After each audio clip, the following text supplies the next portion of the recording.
Hello everyone, today I'll be showing you how I draw hair. This picture is of my character Narelle, and the way I designed the hair here is exactly what I'll be demonstrating for you today. Disclaimer, this is my personal way of tackling hair through the means of my art style, so in no means are you obligated to follow exactly what I am doing here. As long as you're able to take something out of this video, that is all I'll be asking for. First off, I'll be starting with a rough sketch of the character's head. I'm using the rainbow pencil made by Eddie.tb, however you're always free to use the brushes that already come with the base app. This curve is the hairline, which is just an optional addition. If you are going to add it, make sure that it's not too high or too low, just so that it looks natural once you get to adding the hair. Next is the rough draft. I personally like to make my sketches as messy and rushed as possible so that I can leave the small details for later. This method will save you time. We can finally move on to the line art. For this part I use the tinderbox brush with full stabilization, which means that I can draw smooth lines even if my hands are shaky. The brush does come with the base app. This is also the part where I start adding all of the small details, such as the hair strands. I also add some lines in the middle to give the hair more shape. This next part is important if you want your colors to blend in more. Set your line art layer to alpha lock, fill it in with a lighter color like this light purple here, and set the whole layer to multiply.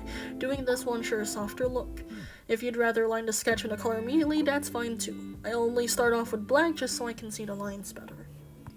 Next is the fastest step, flat coloring. Take any brush of your choice, mine is syrup, which is also in the base app, and pick the color before shading it in. Here comes the most time-consuming part of the process, the shading. For this style, I shade in 2 layers. Add a layer on top of your flat color layer, add a clipping mask, and then set it to multiply. Take the light pink showcased on the screen and shade in curves. The reason why you'd want to shade in curves rather than in straight lines is to add more depth to the hair and to give it a somewhat realistic feel. What you did in the previous step, do it for the second layer of shading. You can do it on the same layer, but the difference is that I used this darker shade of pink to give it an almost gradient-like look. Lastly, the highlights. I add a layer below the shading, but on top of the base color before taking a color that is only slightly lighter than the base.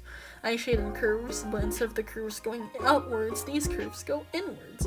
It makes the hair look shiny. And that's that. I was thinking of making this into a new art series, at least towards an audience of beginners who are just finding their way around their own art styles, especially in the digital arts field. The app I use for my drawings is Procreate, which I recommend as a good and affordable starting point. That way, I can reach more people and educate them on tips and tricks that can hopefully push them to developing their own in the future.